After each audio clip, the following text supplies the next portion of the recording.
hadisnya Nabi sudah, atharus sahabat sudah, yang ketiga ini dalil qiyas. Qiyasnya bagaimana kok kita memperbolehkan harta tadi haram disedekahkan? Begini, kan harta ini dilematis antara kita buang berarti sia-sia atau kita sedekahkan untuk kebajikan ketika tidak pemiliknya nggak jelas. Tentu saja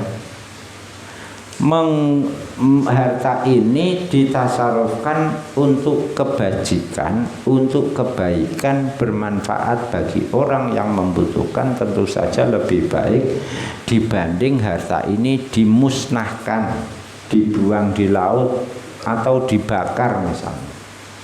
Tuh. Kenapa? Kalau uang ini kita lempar di laut, kita musnahkan, maka kita sudah tidak punya kesempatan lagi menemukan pemiliknya. Terus termasuk untuk diri kita. Terus tidak bermanfaat sama sekali harta ini karena kita buang. Tapi kalau uang ini kita buang ke orang fakir, maksudnya kita serahkan orang fakir. Orang fakir ini nanti berdoa. Kita sedekahkan ke orang fakir kan atas nama si pemilik yang tidak jelas ya, bukan atas nama kita gitu. Toh tadi kita mekanismenya diserahkan Pak Hakim atau orang terpercaya baru, kalau tidak ada semua kita sendiri.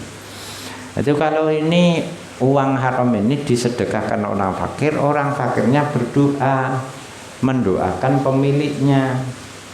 Satu. Dan karena dia ini orang fakir yang kemarin butuh uang, sekarang bisa memenuhi kebutuhan dia. Gitu. Jadi bermanfaat bagi pemiliknya yang tidak ada, dan bermanfaat jadi fakir yang memang membutuhkan. Nah, pemiliknya dapat pahala.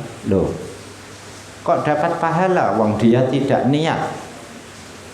Pemiliknya loh tidak diketahui, apalagi bisa sedekah, apalagi bisa diniati sedekah, kok dapat pahala?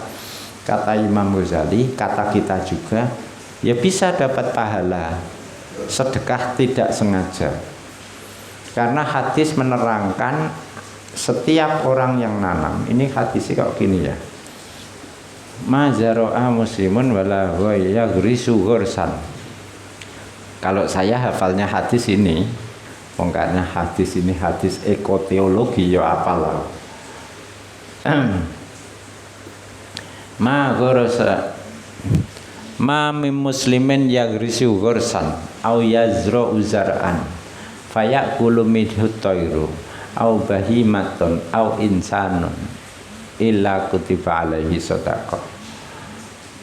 Orang yang nanam pohon atau nanam tumbuh-tumbuhan kemudian dimakan oleh burung, dicuri oleh maling, atau dimakan oleh tikus, maka yang dimakan-makan ini tadi semua jadi sedekah bagi yang nanam.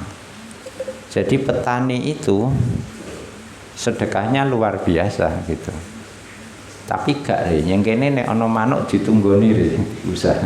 Ya malah ana tikus distrum barang dipasangi struman listrik.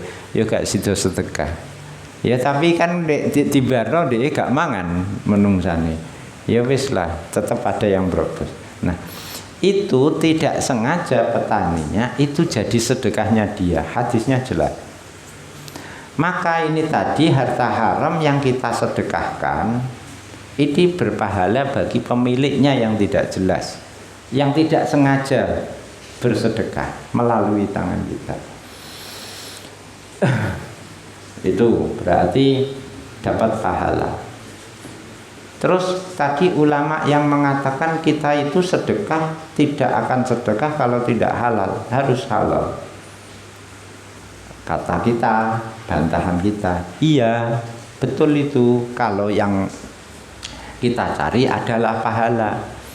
Kita itu sedekah maunya pakai halal yang kita sedekahkan, itu kan karena kita mencari pahala untuk diri kita. Lah ini konteksnya, kasusnya ini kan kita tidak mencari pahala untuk kita. Konteksnya ini ada harta haram segera lepas dari kita gitu. Ini berarti al-kholas minal madlamah, melepaskan diri dari kezaliman. Bukan kita mencari harta, mencari pahala. Dan kita dilema, harta haram ini kita lepas supaya kita tidak pegang harta haram. Kan kita dilema antara kita buang atau kita sedekahkan. Ya kita milih sudah sedekahkan. Ada lagi yang bilang, loh kok disedekahkan? Kita itu tidak rela mengkonsumsi harta haram, kok malah ini diserahkan orang lain, berarti kita rela dong ini dikonsumsi orang lain. Memang begitu, tapi begini kata Imam Ghazali, kita tidak rela harta haram ini untuk diri kita, tapi kita kok rela ini untuk orang lain, aneh ini. Ya harus kita tidak rela untuk kita, harus tidak rela haram ini dikonsumsi orang lain, betul. Tapi kan ini kita sedang tidak butuh. Kalau kita fakir misalnya, boleh gitu. Dalil syariat menyatakan boleh itu ya. Kalau kita dalam kondisi fakir, kita boleh mengambilnya. Terus ini tadi sedekahnya kan untuk orang fakir. Kebetulan kalau yang fakir kita sendiri, kita boleh ngambil. Untuk keluarga kita juga yang kita tanggung nafkahnya gitu. Tapi ngambilnya kita tentu saja qadrul hajah saja itu.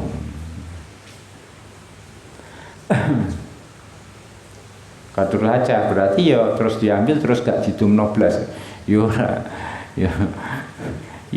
seminim mungkin gitu ya. Yes, itu. Jadi ini malah telak ini yang terakhir.